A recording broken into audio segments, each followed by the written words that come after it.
یہ جو معاملہ ہے یہاں پہ ایک ہاتھ ملانے کا معاملہ ذرا کنٹروورشل ہو گیا. مریم نواز صاحبہ نے ہینڈ ہگ کیا ہے. شہباز گل صاحب کے سے میں نے پہلی دفعہ یہ لفظ سنا ہینڈ ہگ. پھر میں نے اس کو وہ کر کے دیکھا, اس کو گوگل کر کے دیکھا تو واقعی میں جس تعظیم کے ساتھ مریم نواز صاحبہ نے ان کا ہاتھ پکڑا, یعنی اس کو آپ جیسچر کہہ سکتے ہیں, ایک تعظیم کا, ایک عاجزی کا ایک جیسچر ہے, وفاداری کے جذبات کا اظہار ہے جو مریم نواز صاحبہ نے عرب حکمران کے ساتھ کیا, لیکن پاکستان کے کلچر کے مطابق نہیں ہے. یعنی مریم نواز صاحبہ نیب کے آفس میں پیش نہیں ہوتی تھی, وہ یہ کہتی تھی کہ وہ غیر محرم ہے تو میں وہاں پیش نہیں ہو سکتی, لیکن یہ جو بادشاہ ہے یہ بھی غیر محرم ہے اور اس کے ساتھ جو لوگ ہیں وہ بھی غیر محرم ہے. یہاں پہ مریم نواز صاحبہ کو خیال نہیں آیا. تو جب آپ اقتدار میں نہیں ہوتے اور آپ کے اوپر سختیاں ہوتی ہیں تو پھر آپ کا کرائٹیریا کچھ اور ہوتا ہے. یعنی ہمارے سیاستدان بھی کیسی عجیب چیز ہے, جب دل کرتا ہے مذہب کو ایک ہتھیار بنا لیتے ہیں, جب دل کرتا ہے کلچر کے لبادے کے اندر اپنے آپ کو اوڑھ لیتے ہیں, جب دل کرتا ہے محرم اور نامحرم کی بحث شروع کر دیتے ہیں, اور جب دل کرتا ہے پوری طرح سے لبرل ہو جاتے ہیں. یہ بیروپیے ہیں ایکچولی, یہ جس دیش میں جاتے ہیں وہ بھیس اپنا لیتے ہیں.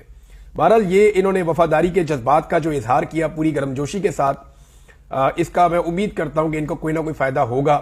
پاکستان کو فائدہ ہو یا نہ ہو, ان کو فائدہ ہوگا. اب یہ چند سال کے بعد آئے ہیں غالباً, یہ ہر سال اب نہیں آتے کیونکہ اور بہت ساری انٹرٹینمنٹ ہے, تو امید کرتا ہوں. اور جب یہ آتے ہیں نا تو میں آپ کو ایک بڑی مزے کی بات بتاتا ہوں. مجھے وہاں لوکل سے بتایا کہ پھر یہاں پہ جتنے ملٹری اسٹیبلشمنٹ کے لوگ ہوتے ہیں وہ بھی, پھر یہاں پہ جتنے بیوروکریٹس ہوتے ہیں وہ بھی, اور یہاں کے جتنے لوکل سیاستدان ہیں وہ بھی, یہ تمام کوشش میں لگ جاتے ہیں کہ کسی طرح ہماری ایک ملاقات ہو جائے بادشاہ سلامت سے, ہمیں وہاں پیش ہونے کا, کوئی تصویر کھنچوانے کا موقع مل جائے. تو یہ تحفے تحائف بھی دیتے ہیں, انعام و اکرام سے بھی نوازتے ہیں بادشاہ سلامت.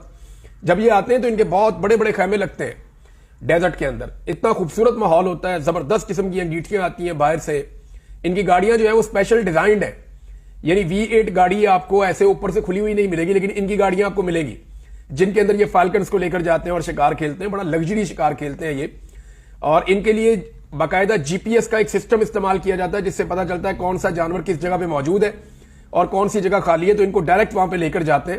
وہاں یہ لوگ اپنے اپنے فالکنز جو ہیں یا جو باز ہیں ان کو یہ اڑاتے ہیں اور وہ پھر شکار ان کے لیے کھیلتے ہیں تلور کا اور باقی جانوروں کا.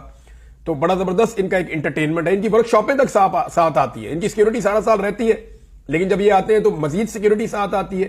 ان کے خادم, ملازم, ٹیکنیکل عملہ, ہر قسم کی فیسلٹی یہ جنگل میں منگل کر دیتے ہیں. اور پھر ان کے قریب پھٹکنے کی بھی کسی کو اجازت نہیں ہوتی.